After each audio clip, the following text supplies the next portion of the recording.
One. Hi, and welcome to this episode of Brainy Moms, brought to you today by Learning RX Brain Training Centers. I am your host, Dr. Amy Moore, joined by my co-host, Dr. Jody Jedlicka, and we are coming to you today from a very sunny but a little chilly Colorado Springs, Colorado. And joining us all the way from Brooklyn, New York, is our guest, Debbie Reber. Debbie is a parenting activist, best-selling author, keynote speaker, and founder of Tilt Parenting, a website, podcast, and resource for parents who are raising differently wired children. A regular contributor to Psychology Today and Attitude Magazine, Debbie's newest book is called Differently Wired, A Parent's Guide to Raising an Atypical Child with Confidence and Hope. In 2018, she spoke at TEDx Amsterdam, delivering a talk called Why the Future Will Be Differently Wired. After living abroad in the Netherlands for 5 years, Debbie, her husband, and her differently wired teen moved to Brooklyn in 2019. Welcome, Debbie. Thank you. I'm happy to be here. Yeah, good morning, Debbie. I love how you call yourself a parenting activist. When I was listening to your podcast, that seemed like such an appropriate way to describe you. Can you tell us a bit about yourself and why you decided to write the book Differently Wired and how you even came up with that term Differently Wired? Yes. So I am, as you mentioned, the mom of a now 18-year-old kid, one child, and this was not my plan to do any of this, to write Differently Wired. I used to work as an author for books for young adults and teenagers, and I would speak to young women because I was a recovering teen myself and worked in kids TV before that. And so I was just kind of humming along when I realized that my parenting journey was going to be a little more intense or different than what I had expected. I don't know what I expected, but not what was unfolding before me, because I discovered that the child I was raising was neurodivergent, which at the time we discovered that we didn't know what that meant or what was really involved, but we just knew that things were going to be a little more challenging. And so, going through everything we went through over the years of trying to figure out a path for my child named Asher, figuring out a path for Asher, figuring out a school, multiple school situations, understanding how to support this kid and really support myself as a parent and a partner in going through this. I really wanted to figure out how to support other parents then in this journey, because it can be very isolating and very overwhelming. It can feel impossible at times to find the right resources and to just know how to navigate this. And so when I kind of I wouldn't say I got through it because I'm still in it, but when I really kind of learned more about this journey, I knew that I wanted to use my skills of sharing resources and information and writing and help other parents feel less alone in this journey. And that's why I ended up writing Differently Wired. Mm-hmm. I love that you saw the need or the hole and you used the gifts that you had to be able to fill that need. Where did you come up with the word tilt? Yeah, so there's a story which I can share with you. And first, I will say it's not an acronym. A lot of people think it is. And to that, I say, if you come up with something good that works with TILT, let me know. Maybe it can become an acronym. But you mentioned it when you read my bio that we had moved to the Netherlands. And when we did that, it was in 2013. And we just threw all the rules out the window. We decided to radically change our lives. I became a homeschool parent. Wasn't my plan either, but that's what happened. And it was this really interesting time. And the summer before we moved, we went to the Jersey Shore and we were riding. Asher and I went on the Tilt-A-Whirl. If you know that ride, you kind of hold on and it whips you around. Mm-hmm.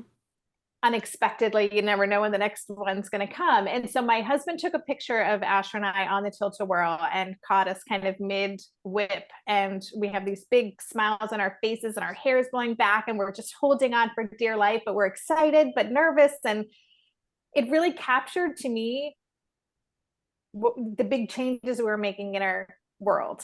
And so when we moved abroad, I started a blog called Tilt a World, where I started sharing what we were doing and what I was learning.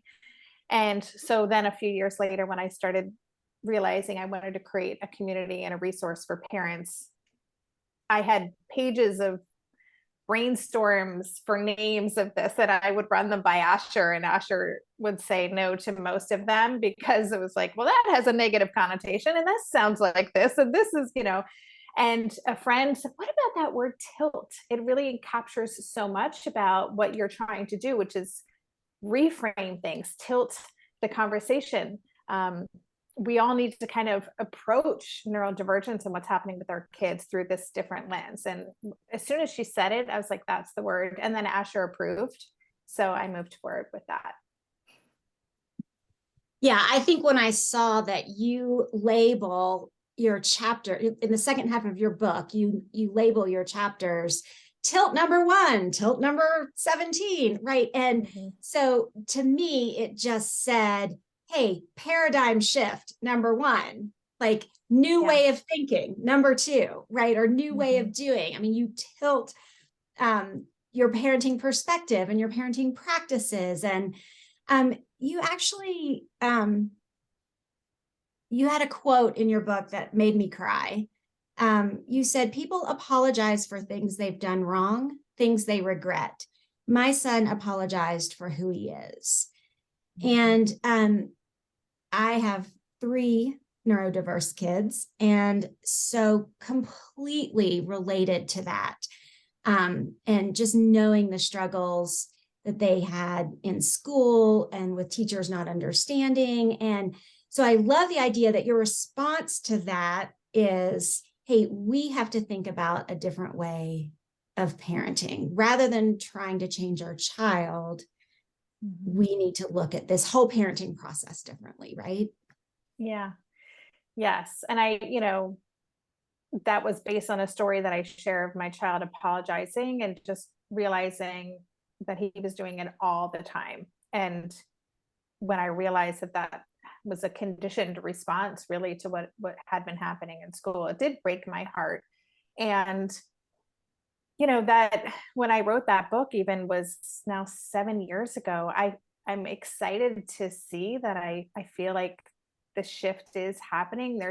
Maybe it's just who I hang out with, because I spent all my time talking to people who are in this, but I do feel like there is an increasing awareness of the fact that being differently wired is a difference. It's not a deficit, and that everyone benefits when we, instead of trying to get these kids to be compliant or to better fit in, that we really lean into their strengths and help them kind of learn on their terms and feel good about themselves. Because the toll that it takes on these kids to get the message every day that there's something wrong with them, or they're doing it wrong, or they're broken, or they're bad, they're the bad kids, that can last a lifetime. I mean, it's really heartbreaking when you think about how many kids are growing up with this internalized sense that I'm a screw up, or I'm not smart. Yeah. So I want to dig in a little bit about some of these tilts for our listeners. But before we do that, can you talk a little bit about this idea of getting into that compare and despair cycle and what that means? Yeah. I mean, a lot of us raising these kids live in that cycle, I think, especially around graduation time or, any kind of milestones, because I think we as parents of these kids, our experience is often different from what we expected. And it's different from what we may see, happening around us in our community, or with other parents, or with other family members who are raising their own kids. And so we can often get the reminder that this looks different, this is harder, this is more intense, or your child is not going to have this experience, or all of these things, because we have this picture in our mind about what our kids' life is going to be like, what our experience as a parent's going to feel and look like. And then we see what's happening around us, and it can be really hard to not hold our experience up to those standards, and then to feel like we really drew the short straw. And I mentioned graduation because that is one of those times where, we start seeing on social media the pictures of, so and so just performed at this recital, or just won this award in the class for being the most respectful student, or being, all of this stuff. And then we've got these kids who are incredible and are such sensitive, lovely, complicated, fascinating people who aren't going to win those awards. And we may not get a picture of them. They may have had such a negative experience at school that they don't even want to go to an event. They may be disinvited from events. And so that compare and despair cycle of looking at these things and keeping ourselves stuck in that feeling like, I wish this was our life, but this is our life. And the tension between those, can be really painful. And it's pain that we're really keeping ourselves in if we're kind of mired in that cycle, because we're continually focusing on what we don't have, as opposed to leaning into the awesome human that we're raising and kind of redefining what success and joy looks like for ourselves. And so where do parents start? How do they start breaking that cycle? Well, I think noticing it is the first thing. And that's kind of a theme throughout my book. So much of this is kind of doing our own deep inner work to start paying attention to the things that trigger us, the times we feel sad or frustrated or overwhelmed, or, that default thought of, this is always going to be hard, or we're using language like, my child will never, X, whatever that is. So we need to disrupt that. We need to catch ourselves saying those words, thinking those thoughts, feeling those feelings, and not that they're not valid. Like, I'm a fan of experiencing the feeling and trying to dig deeper and understand what's really going on. Because usually it's underneath that is this concern about our kids not being happy, which is what we want. We want our kids to grow up to be happy, fulfilled humans who can contribute to the world and feel good about themselves. So I think we need to kind of uncover what's really going on, and then start to just do our own work to reframe and to look for the bright spots in our own family, and to realize that social media, whatever we're seeing, that's not real either. What we're kind of imagining everyone else's life is like is not actually what their life is like. And we really want to just go into our family. Like, where do we find joy? What works for us? What are our strengths? How do we have fun? What does success look and feel like for us? And how can we do this on our own terms? And the more we can kind of stay in that space, then what other people are doing, it's not going to impact us as much. Debbie, in your book, you talk a lot about education, and I think that's such a huge part of kids' lives and parents' lives. And my husband and I have both worked in education. And I often say that kids with challenges develop what I call school PTSD. It's just, these experiences that they've had that frame how they think and look at themselves. And so can you talk about some of the limitations of various types of schooling, public, charter, private, for differently wired children, and some of the discoveries that you've made surrounding those different choices? Yeah, I mean, education is, I think, the biggest challenge when our kids are younger, because that's really one of their primary jobs, right? Is to play and learn.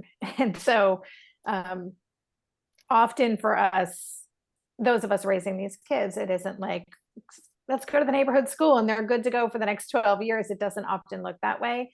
I think there are challenges and potentially, pluses, and really every type of school. I think for public school, which is where most of these kids end up, if they have a formal diagnosis, then the possibility of them getting an IEP or having a 504 plan can work. It depends on the school district.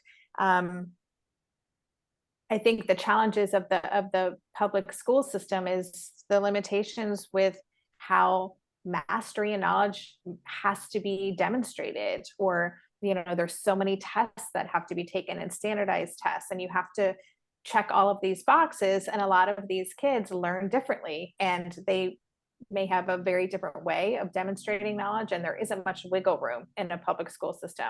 I think there's more than we sometimes think, because sometimes the school will say, nope, can't do that, and then we accept that. And I think there's more room to push, and some school districts are more open than others. But a lot of it comes down to having a teacher who really sees that kid. And a good teacher can make all the difference, as you know, and a good IEP plan. But even IEPs tend to be so focused on a behavior, as opposed to the underlying stressors that are causing the behavior, or that those behaviors are coping strategies for. So I think public school can work, but it can be really tricky. Also the size of the classrooms, and for a lot of these kids, sensory issues are a big deal, and so bigger classrooms can be overwhelming. And then private schools can work great. It really depends on the school. I think the challenge with kind of a more mainstream private school, and by that I mean one that isn't specialized for learning disabilities and things, I think they don't have to provide any supports if they don't want to. And so that can be really challenging. Living in the Netherlands, the most expats send their kids to an international school, and so I looked at them and they were like, no, we can't do that. We can't support ADHD. We don't have the resources. And that's the same in a lot of places that and legally they can say no. So I think parents can feel like they have less of a voice in a public school. And if it works, it can work great. And if it doesn't work, it can be ugly. As I write about in my book, we had some pretty gnarly breakups with some schools in early elementary. And a lot of then, what's happening now, there are a lot of micro schools cropping up, which is really exciting to see. A lot more specialized schools for kids who are twice exceptional or have other learning differences. And those can be really expensive. So that can be really tricky and a barrier for so many families. And then a lot of families end up homeschooling, which is also not an option for everyone. It worked really, really well for us. What I find is that a lot of families with these neurodivergent kids, a majority of them will spend at least some time homeschooling, even if it's like an emergency situation or a school refusal situation. And so they pivot to homeschooling to get through a season or a certain phase, and then they try to find a better fit. So I think homeschooling can be a great option if it's available to you, because then we're not like focused on these arbitrary guidelines or approaches that have nothing to do with the way our kid learns. We can really tailor an educational experience that is rooted in their strengths, and that can be a really great gift, especially as you mentioned PTSD, to get these kids out of that cycle. It can take a while actually to detox from a negative school experience, months or years even. So what is your advice? I think one of your tilts is to make a ruckus when you need to. And so talk about that in terms of your advice to parents who have no other option but to go to public school, right? They're dual working families, or they don't have the resources to pay for a private program, and they can't homeschool. Apply that tilt to how they can be advocates for their children in public school. Yeah, I mean, I think there's a lot more, as I said, that we can do that we don't know is available to us. We often are relying on other people to tell us what to do. We're not all experts in IEP. I mean, even the word IEP like makes my brain hurt. my kid has had IEPs. I've been to IEP meetings, and I still would not consider myself an expert in that at all. And I get really overwhelmed when I have to go to those meetings. And so I think kind of finding people who understand that system really well, working with an educational advocate, someone who can kind of be there, can be really supportive, because there actually is a lot that we can push for in terms of the types of accommodations our kid might have. A school will often, there's like a boilerplate accommodations. Oh, you've got this diagnosis, we'll give you this, this, and this. And oftentimes parents will just say, okay, I don't know what that stuff means. Sounds good. I'll sign it. And then we assume that it's all happening. And so I think realizing that actually if we can get in the weeds and we can say, this accommodation isn't going to work because of this. This is what we propose. Like, we can negotiate. A friend of mine talks about this, like buying a used car, like it's a negotiation. We both want to get what we want out of it, and we don't have to take no for an answer. So I think working with someone, and actually understood.org is a great resource in terms of finding ideas for what you can ask for in an IEP. But there is often more we can push for. We also need to know that we can ask for IEP meetings at any time. Like, so if we realize the teacher isn't enforcing an IEP, or actually it says they're going to do this, but none of this is happening, we can ask for another meeting, and we can go in and say, we need to make some changes. And so knowing that it's more of a living, breathing document, and that we can continue to advocate. I think a lot of parents are worried about being that parent, right? We want to be liked. We don't want people to be like, oh God, there's that mom again, like walking down the hallway.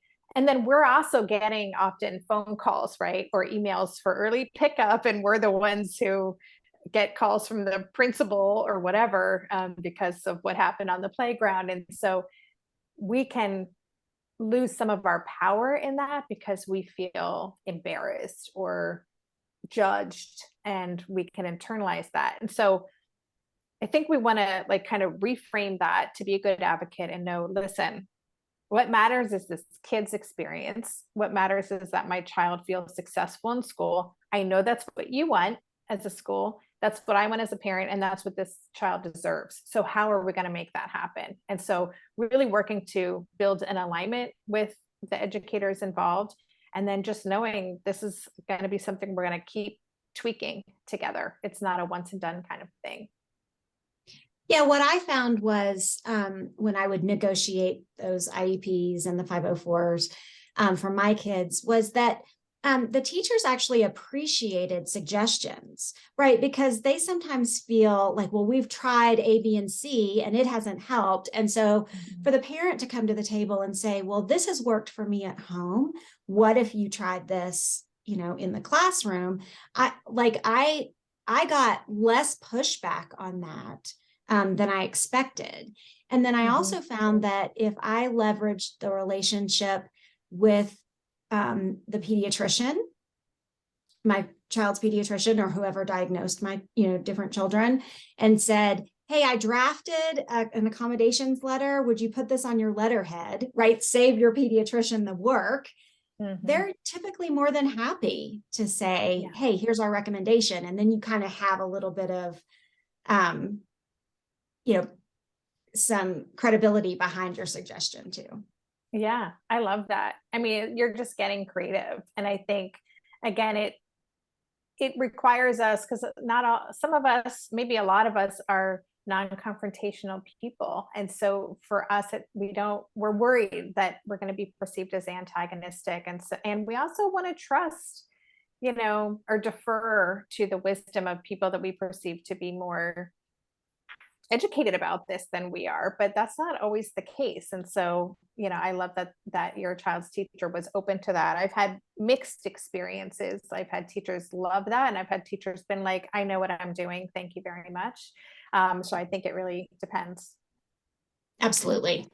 Weirdly, I've been on both sides of the table of an Yeah. IEP too, and I think sometimes the staff of the school wants to be non-confrontational as well. And so I think that also can be frustrating for parents because they know something needs to be done, and they're happy that you see all the good things, but they want to know what are we going to do to move forward with this. And so I think it makes parents feel validated when everybody's on the same page. Yeah, 100%. So talk a little bit about how parents can react to other people shoving their opinions at you about, well, what your child should be doing right now, or developmentally, how come your child isn't doing this right now? Give our listeners some advice on how they can respond to those suggestions from others. Well-meaning, often suggestions, but very misguided. Yeah, I mean, there's no like easy answer in terms of how to do this, because I think a lot of us do get triggered by that, because again, it feels personal. It feels like this person is judging, and they may very well be judging how good of a parent we are, and we all want to feel like we're doing a really good job. And so I think if it is something that you get triggered by, then that's worth separately, before we get to the tactical things, kind of working on that piece. Like, why is this upsetting to me? What am I making it mean that this person has given me advice or has insinuated that I don't know what I'm doing? Like, and just kind of uncover that, what's going on. Often, again, like I feel like so much of our stuff is triggered from our own baggage that we grew up with, of feeling like we're not good enough or we're not smart enough. And so it's worth taking the time to be like, oh yeah, that's why this is really bothering me. Just so we can make peace with that in some way. And then I think it can be really helpful to just have some scripts at the ready for those types of situations, when someone gives you unwanted advice or asks you a question. I write extensively in the book about, I love the Dutch. I'm just going to say this, Dutch people are some of my favorite people on the planet, and they're super direct, which I'm good with. Like, I live in New York, I can deal with directness, but there was a lot of like, why are you homeschooling? We don't believe in homeschooling. It's bad for kids. And people would just say that to me point blank. And so I would instantly get defensive and feel like I had to explain. And then I realized I don't need to explain. Like, this is triggering for someone else because it's confronting their picture of what they think things should look like. It has nothing to do with me. So just kind of, if you find that you're getting, messages like more than once, and you're like, oh, this is going to come up again, I think it'd be really helpful to just write down, like, here are my like canned responses for all of these situations, just so that we're not in that situation where we have that deer in headlight moment where someone says something and then we get triggered and then we respond in a way that makes us feel bad later because we overshared, or we gave power to someone that took away some of our own, or we disciplined our kids in a public situation to make somebody else feel better when it was the completely wrong thing to do for our child. So I think if we can proactively plan for those scenarios, then they're not going to trip us up as much. And then we'll start to feel more empowered and confident, and it won't rattle us as much when people do that. Can you share some examples that you added in the book of how you would respond, or how you did respond? I don't remember what I wrote in the book, but I will say that I some things are like, oh, this is a really good fit for our family right now. And that's a complete sentence. Like, that's it. Like, I don't need to go on more than that. Or like, or sometimes it's like, wow, your kid is too old to be doing this. It's like, oh, this is a really hard situation for my child right now, but we've got it. Thanks for your concern. Just like very kind of, it doesn't have to be mean, but, or, a lot of our kids are asynchronous developers, right? So they may operating at a emotionally lower age, than their biological age, but meanwhile cognitively, they might be doing something that like a college student is doing. And so I think that's another one people sometimes get confused. It's like, oh, we're focusing on other things right now. Like this isn't a priority for us right now. We're really going all in on art because that's what we're doing. Again, complete thought, full sentence, period. We don't need to over explain. That can feel really uncomfortable for a lot of us. Because I mean, think about when we're making an excuse for saying no to something we've been invited to. Like we feel like we have to make it, give them a reason and explain all the things. And actually we can just say, oh, I can't make it. Thanks for asking. Like that's it. So it's kind of retraining us to have some healthy boundaries and just realize that other people don't need to be in our business. I love that. Yeah, I used to say to my own mom, who would give me parenting advice, that's a really great suggestion. I'll think about that. Yeah. And so there's not a way to argue with that comment, right? Like it's like you're saying, it's a full sentence, it's a full thought, and it kind of shuts down the conversation there. I mean, there isn't much else to argue about. Yeah. Yeah. Or like, oh, I'm so glad that works for you. Right? Like, oh, I'm so glad that book was like the answer to your whatever. Period. Yeah.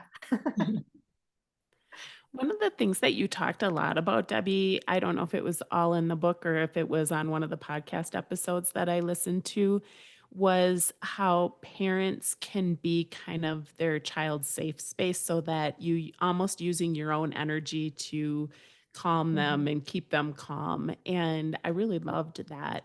I don't know what my question is in that, but if you could talk a little bit about that, Yeah. just being able to calm them in those situations where things get out of hand.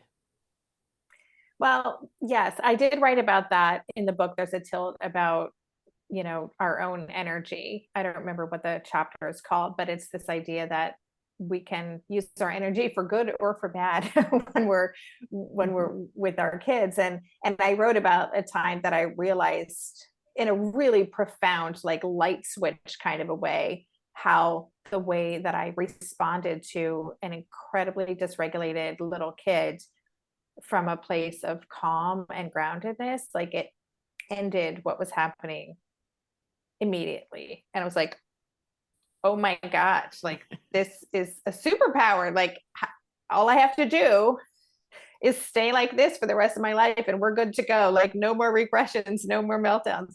Of course, that wasn't possible. It's not possible for any human to do that. But I really started to get curious about the way that my energy and the way that I was and responded to Asher when Ash was dysregulated could really make or break any situation. Of course, Dr. Dan Siegel talks about this and Tina Payne Bryson in their book, The Whole Brain Child and Mirror Neurons and what's really happening in the way our brains are communicating. And now, in recent years, there's been so much conversation about co-regulation and, Dr. Mona Delahooke talks a lot about this in her amazing books. And Tina Payne Bryson does as well. Like, anyway, I feel like what I thought was like, wow, I've just discovered something amazing. It's like, actually, this is neuroscience, Debbie, and it is so powerful what we can do to the way our nervous system talks to another human's nervous system. And it is my daily work right now. Like it has been this whole time, but now raising, having a teenager, it's all about me figuring out how can I co-regulate, because what I've learned, I just interviewed Dana for my podcast. She is kind of a translator of polyvagal theory, that we are always co-regulating with everyone around us. Like it's just what we don't even know we're doing it. And so it's an incredible thing to think about. And so knowing that we can really support a person who's dysregulated by staying regulated ourselves is such a worthy endeavor to try to do. It's not easy to do because we get triggered when our kids are like venting at us or, we're the recipient of all of their stuff. It can be really hard. But to work to get back to that place is really important. Yeah, I feel like that's such an important tool to have in your toolbox because it doesn't say that their reaction is good or bad or anything. Mhm. It's just, Mhm. this is what I can do in this situation. So, Yeah. So Yeah. powerful. And that tilt is called recognize how your energy affects your child. Yes. Yeah. AKA co-regulation. Yeah. Yes. Yes. I've heard that described as having one foot in and one foot out. So you have one Mhm. foot into their space, right? But while anchoring yourself Mhm.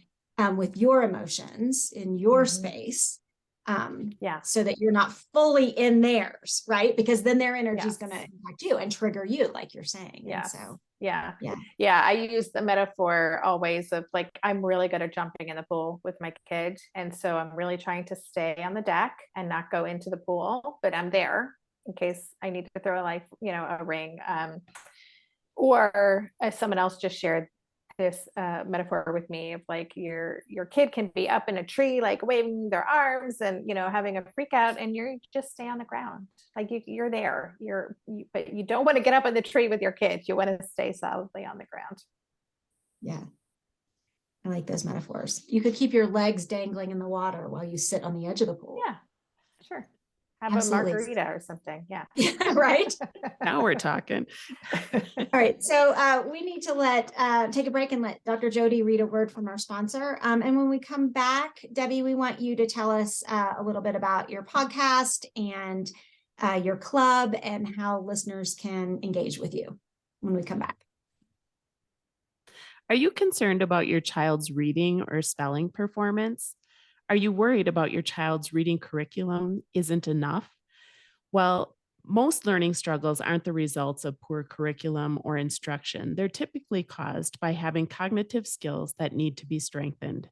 Skills like auditory processing, memory, and processing speed. Learning RX one-on-one brain training programs are designed to target and strengthen the skills that we rely on for reading, spelling, writing, and learning. Learning RX can help you identify which skills may be keeping your child from performing their best. In fact, we've worked with more than 100,000 children and adults who wanted to think and perform better. They'd like to help you get your child on the path to a brighter and more confident future. Give Learning RX a call at 866-BRAIN-01 or visit learningrx.com. That's learningrx.com. Okay, and we're back talking with author Debbie Reber. So Debbie, talk to us about your podcast, and you have a club, and just share those resources with our listeners. Sure. Thank you. Yeah. So Tilt Parenting, which I'm coming up on 7 years, I'm just going to say, which is crazy pants to me, but it started as a podcast, and that's still kind of my key way of sharing resources. I've got more than 300 episodes, and I will just say, if you go back in the archives, I used to do conversations with Asher when Ash was 11 and 12, and we'd have these great conversations about what does it feel like to be distracted? What does it feel like when you're frustrated? So those are really fun episodes, but just conversations with authors, parents, thought leaders, and on anything having to do with neurodivergence.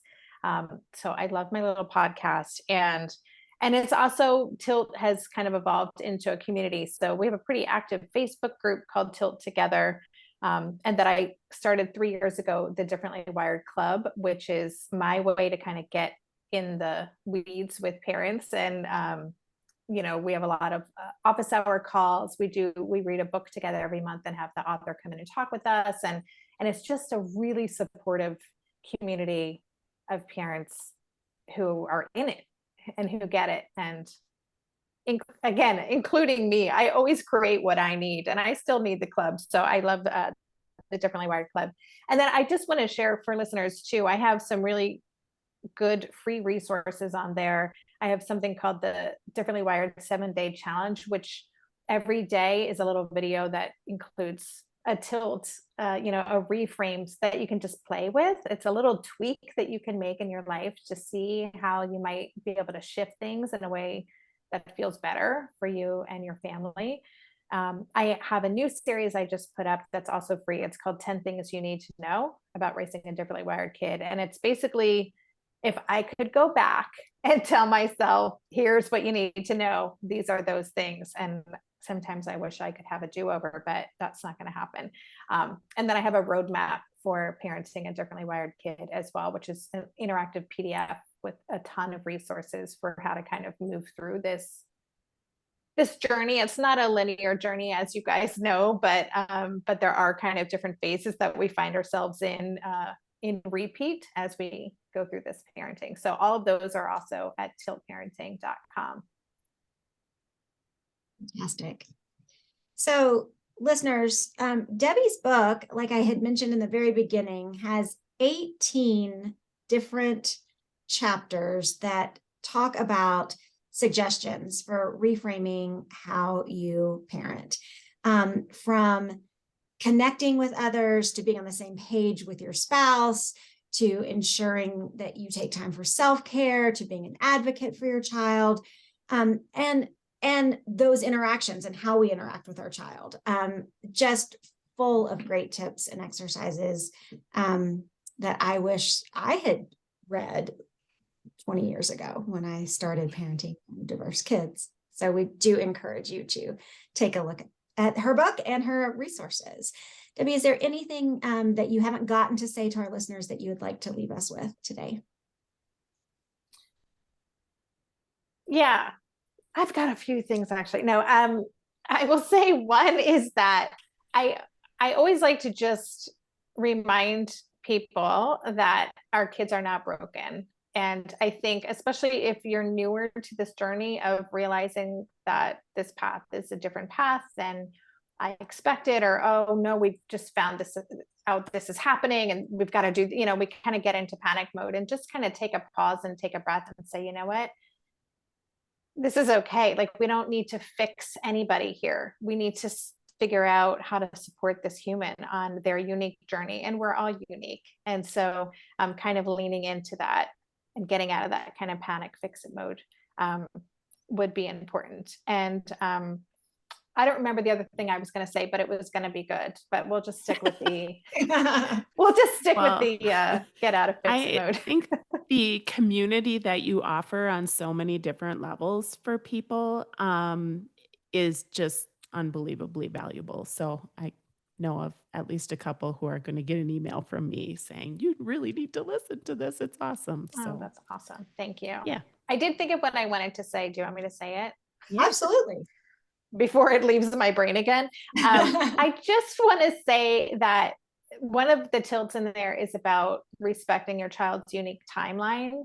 And that, to me, I feel like now, especially in these quote unquote post-COVID days, and there's so much we're learning about our kids' development, or maybe learning, loss or whatever's going on. And I really want to encourage people to, if you find yourself getting panicked and stressed about, your child being behind, to just, again, take a deep breath and realize, like, every child is on their own unique timeline. Every child has their unique strengths and they're ahead, and other areas where they may be lagging, but we don't have to figure it all out right now. Like, really lean into the strengths that your child has and really focus on supporting them and feeling good about themselves and knowing about who they are. And don't stress about that compare and despair cycle. Don't think all these things have to happen this way, ABC. They don't. Like, we get to figure out the right path for our families and our kids. There is no one way that this has to look. So if you're feeling stressed about that, I'm just going to encourage you to take a breath and be like, it's going to be okay. We can do this on our own terms. I love that. And I'm going to say something a little controversial here, but in response to the panic that I've been seeing over the learning loss during COVID, everyone is behind. So yes, schools really struggled to help kids make a year's progress in a year's time during the lockdown, but everyone was in that same boat. So compared to whom, far behind are your children actually falling, right? Like the entire country is in the same situation. And so we can all just commiserate about that, right? And we can all say, all right, it happened. Let's do the work we need to do. So don't panic. All right. Well, we are out of time and need to wrap up. So this has been a fantastic conversation today. Thank you so much, Debbie, for being with us. Listeners, if you would like more information about Debbie's work, her website is tiltparenting.com. You can find her on Facebook, Instagram, and Twitter at Tilt Parenting. We'll put all those links and her handles in the show notes, including how to purchase her book as well. So thank you so much for listening today. If you liked our show, we would love it if you would leave us a 5-star rating and review on Apple Podcasts. You can find us on every social media platform at The Brainy Moms. You can go to brainymoms.co if you want to visit our website. So look, until next time, we know that you're busy moms and we're busy moms, so we're out. Have a great week, everybody.